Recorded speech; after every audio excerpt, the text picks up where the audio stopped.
कि क्या तू लेके आया जग में और क्या तू लेके जाएगा।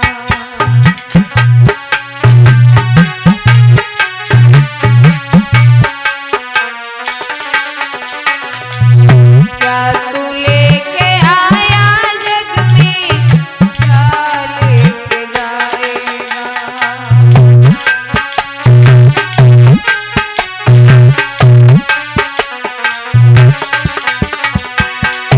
क्या लेके आया जग में क्या लेके जाएगा। 4 दिन की जिंदगी यहीं रह जाएगा। 4 दिन की जिंदगी है यहीं रह जाएगा।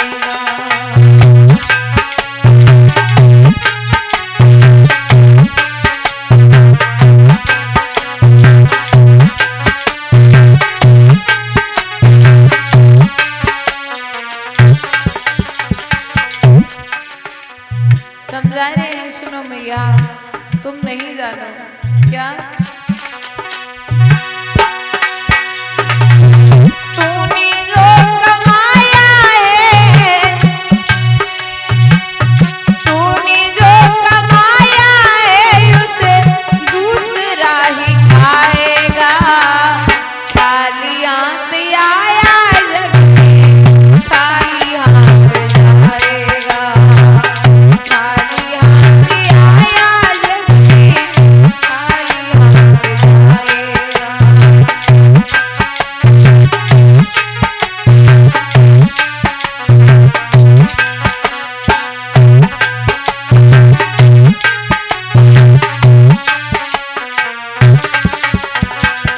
क्या लेके आया जग में क्या लेके जाएगा। क्या लेके आया जग में क्या लेके जाएगा।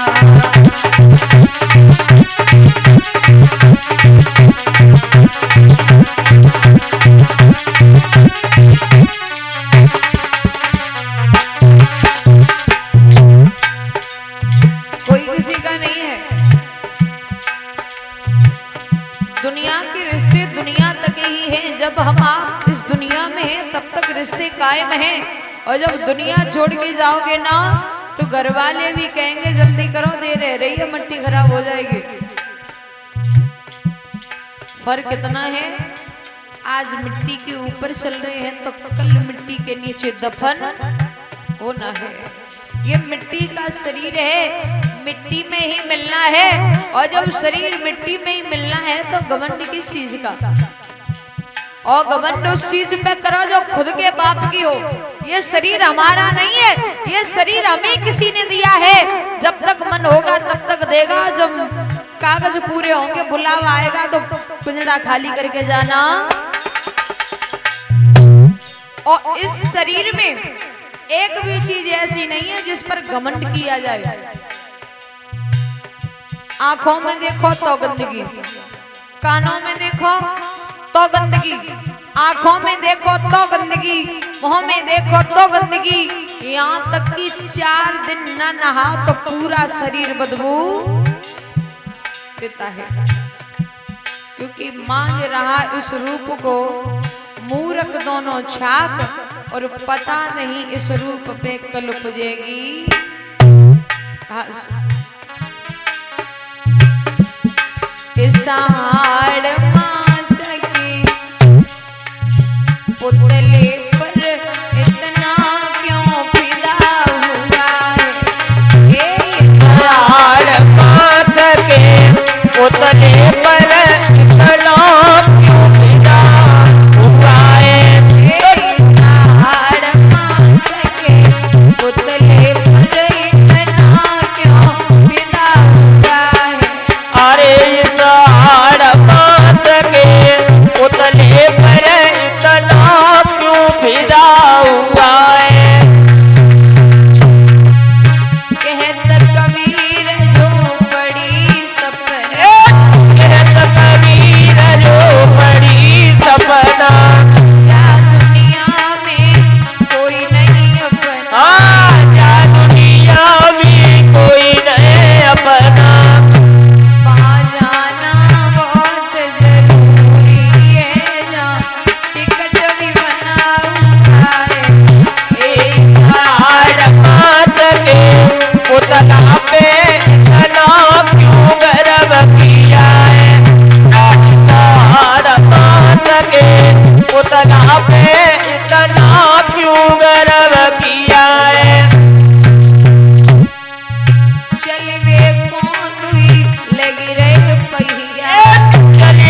पीठ में कटा ला गए जो मन से भरा हुआ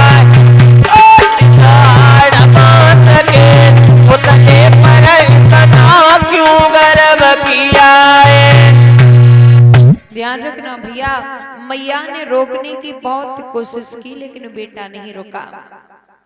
आज सुखदेव भगवान वहां पहुंचे जहां नीम सारायण क्षेत्र में श्री सूत जी महाराज 88,000 ऋषियों को भगवान की चर्चा सुनकर आ रहे हैं। जब सुखदेव भगवान ने उस सभा में प्रवेश किया तो सभी संतों ने खड़े होकर के प्रणाम किया। एक बात और बता दो, ज्ञान जो है वो किसी भी उम्र में हो सकता है। ज्ञान और अनुभव दोनों में बहुत अंतर है। अनुभव जो है वो उम्र के हिसाब से मिलता है और ज्ञान जो है वो कभी भी प्राप्त हो सकता है।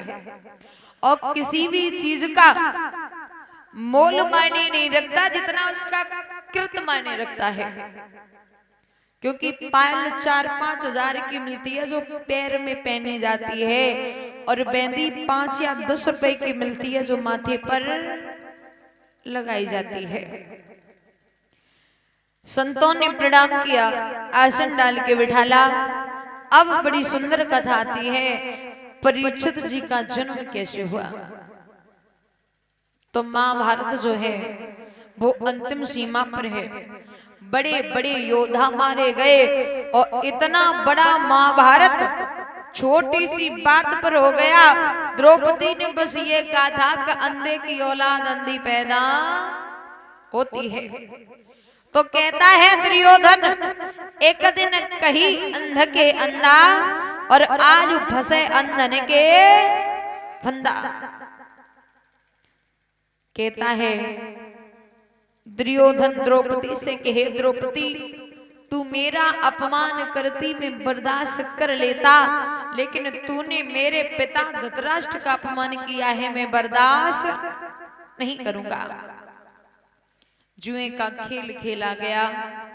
मामा शकुनी जो था वो बहुत निपुण था जुए में। और एक बात और बताएं भैया, घर में अगर सुख शांति चाहो तो मामा से जितनी दूरी बनाओ उतनी बना ले। क्योंकि हमने तो घूम के देख लिया, हर जगह यही घोटाला है और है नाक में दम उन जीजाओं के सालों ने गजब कर डाला है। क्योंकि मामा शकुनी नहीं होते तो इतनी बड़ी महाभारत न होती, और मामा मारीच न होते तो सीता का हरण नहीं होता, और मामा माहिल न होते तो महुवे का बंटाडार न होता। जुए का खेल खेला गया और जब खेल खेला गया पांडवा सब कुछ हार गए। भैया कह रहे हैं धर्मराज, भैया मेरे पास कुछ नहीं बचा। तो जवाब दिया सबसे कीमती चीज तो रह गई। बोले क्या? जवाब दिया द्रौपदी। अब की बार द्रौपदी को दांव पर रखो। और ये जरूरी नहीं है कि हमेशा तुम जीतते ही रहो या हारते ही रहो। ऐसा हो सकता है कि ये बाजी आप जीत जाओ, और भरोसा रखो ये बाजी अगर आप जीत गए तो मैंने जितना भी धन तुम्हारा जीता है सब एक ही बार में वापस कर देंगे। भीम कहने लगे भैया कोई बड़ी बात ना है, हो सकता है कि ये बाजी जीत जाओ। धर्मराज ने मना किया, समझाया, लेकिन नहीं माने।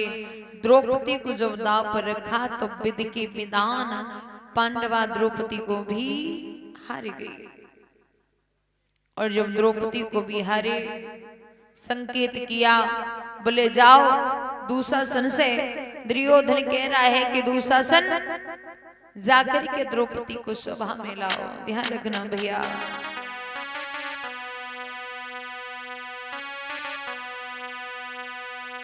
कि कह रो अभिमानी भैया और राजा यंद भूप को जाए।